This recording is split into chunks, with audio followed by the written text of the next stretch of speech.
filming all these videos back to back might kill me, because, you know, I don't have time, and I feel like I'm going to retrace my steps and say things over and over again, and I don't want to do that, but maybe it's good because I get used to talking to the camera like it's a real person. I don't know. Anyway, yesterday I talked about The Vegetarian. Today I'm going to be talking about The Time Traveler's Wife by Audrey Niffenegger. This was something that I had started on audiobook. I listened to it on the ride down with my family to South Carolina from Massachusetts. We spent 3 days doing that, so I had plenty of time to finish it.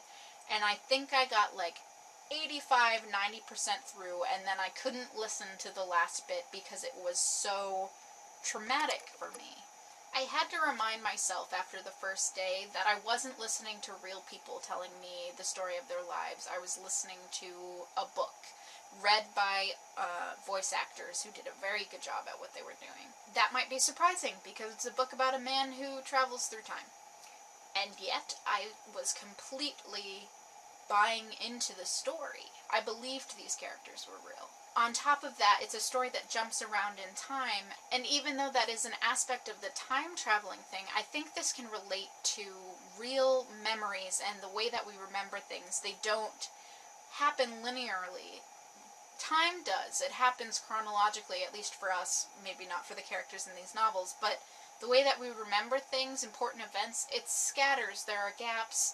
It comes and goes. There's things we remember more than others. There's things we might remember wrong or try and change in our memory, and while it doesn't change the outcome is always the same, it can sort of change our view of the world. Now, yes, this is a love story, and it's a super sad one. Going into this, I knew it was going to be sad. My mom said it was going to be sad, but I didn't realize how much it would affect me, to the point where I couldn't listen to the audiobook ending, because having real people reading it to me was too much. I needed to take out my physical copy and read the last couple of pages. When you care about characters because they are built so well and you get to see them develop and grow, even the characters you thought were the perfect character at the beginning, and you see them later, but perhaps earlier, and you see how they're different, it makes it difficult even if you know that it isn't going to end well. Because this is a Flicks episode, I'm also going to be talking about the movie, and I have to say it was a very pretty movie.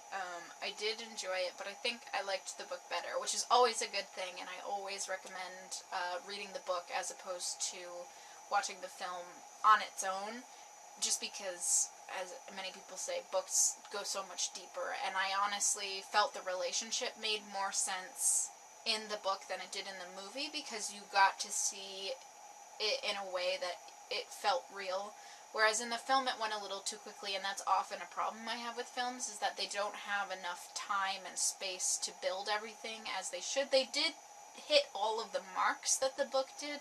I just don't think they had the slow pace of this romance through time and space that the book did. The actors did great. I felt that a little bit more might have been done to change the hairstyles. The actor who played Henry in particular didn't look like the Henry in my head, and that's always a little bit jarring, and, well, that's fine, artistic choices and all of that. I believed less in the actors than I did in the characters in the book, which is saying something.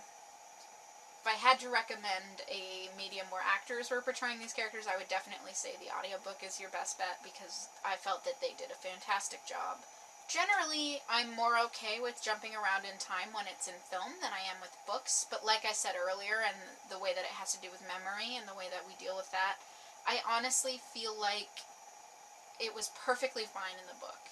And it was fine in the movie as well. I never really have a problem with just time skips in movies. I think because movies sort of have this precedence of you can jump all over the place, and with books, you can have frame narratives where you're jumping out and then in, but for the most part, stories go linearly.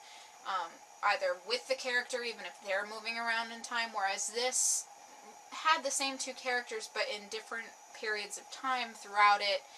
And there was a linear story, and you were figuring out this mystery of what happens to Henry, and how their story is unraveling, but at the same time, you get to see it in such a way that it makes sense plot-wise, but it isn't at all linear.